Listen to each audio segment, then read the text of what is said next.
संजोग एपिसोड 39 की शुरुआत राजेश्वरी द्वारा चंदा को कोठारी की उपाधि देने के लिए अमृता की आलोचना से होती है। वह घोषणा करती है कि अमृता उनके नाम का दुरुपयोग कर रही है और बाद वाले को फटकार लगाती है। इस बीच अमृता खुद को समझाने की कोशिश करती है और कहती है कि वह सिर्फ चंदा को स्कूल में प्रवेश दिलाने में मदद करने की कोशिश कर रही थी, क्योंकि तारा केवल चंदा के साथ ही वहां जाने के लिए जिद कर रही थी। उसी समय तारा और चंदा स्कूल यूनिफॉर्म पहनकर वहां आती है। अमृता उन्हें एक साथ देखकर उत्साहित हो जाती है, जबकि रंजनी तारा को अपनी ओर लाती है और बाद में उसे प्रोत्साहित करती है कि वह अपने गुंडों को संभालने के लिए पर्याप्त है और उसे चंदा की मदद की ज़रूरत नहीं है। इधर रंजीवनी तारा को मजबूत होने और स्थिति का महत्वपूर्ण सामना करने के लिए कहती है। वह घोषणा करती है कि वे हमेशा उसका समर्थन करेगी, जबकि बाद वाला मुस्कुराता है और कहता है कि उसे उसकी मदद के लिए चंदा की ज़रूरत नहीं है। रंजीवनी मुस्कुराती है और अमृता से कहती है कि उसने मामला सुलझा लिया है और अब उन्हें चंदा को स्कूल भेजने की ज़रूरत नहीं है।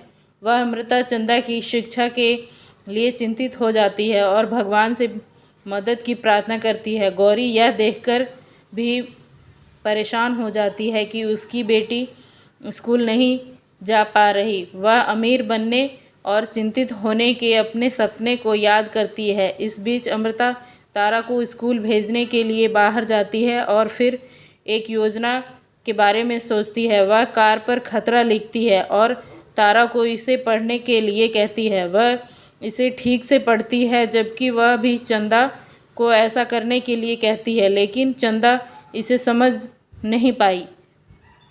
कहीं और अमृता तारा को समझाती है कि अगर वह पढ़ना या लिखना नहीं जानती तो चंदा उसकी मदद नहीं कर पाएगी। वह बताती है कि वह यह सब स्कूल से सीख सकती है और इसलिए घोषणा करती है कि चंदा के बारे में स्कूल जाना आवश्यक है। तारा इसके लिए राजी हो जाती है, जबकि राजेश्वरी और रंजीवनी अपनी योजना को फ्लॉप होते हुए देखकर आग बबूला हो जाती है। कोठारी के घर के बाहर से गोपाल अपने परिवार पर नज़र रखता है।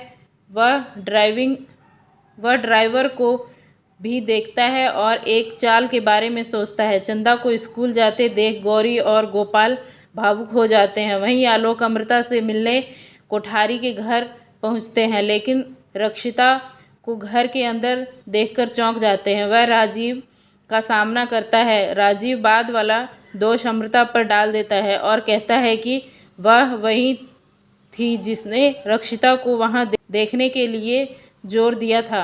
आगे राजीव आलोक को चेतावनी देता है कि वह अमृता को सच्चाई न बताए, क्योंकि इससे उसे चोट लग सकती है। जबकि आलोक क्रोधित हो जाता है। रक्षिता और राजीव का एक साथ रोमांटिक हो जाते हैं और आलोक को स्थित को देखकर मुस्कुराने लगते हैं। इस बीच वह अमृता के कमरे में अंदर जाती है और उसे रक्षिता को उसके घर के बाहर भेजने के लिए कहता है।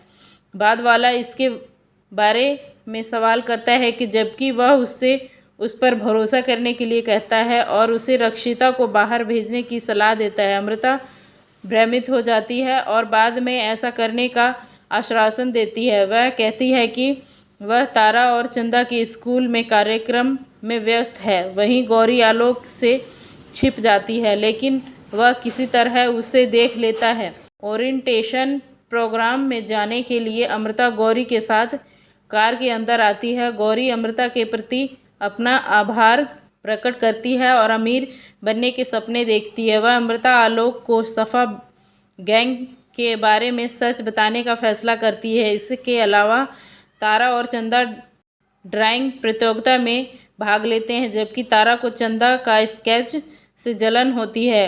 बाद वाला जमा करने से पहले अपनी ड्राइंग का आदान प्रदान करता है, जबकि शिक्षक सभी के सामने विजेता की घोषणा करने का फैसला करते हैं। इस बीच गोपाल भेष बदलकर कोठारी हाउस में ड्राइवर से मिलता है। वह अपनी योजना को पूरा करने के लिए उसे नुकीली मिठाई खिलाता है और यहीं एपिसोड समाप्त हो जाता है। आगे की पूरी अपडेट जानने के लिए चैनल को सब्सक्राइब करें और प्रेस करें बेल आइकन।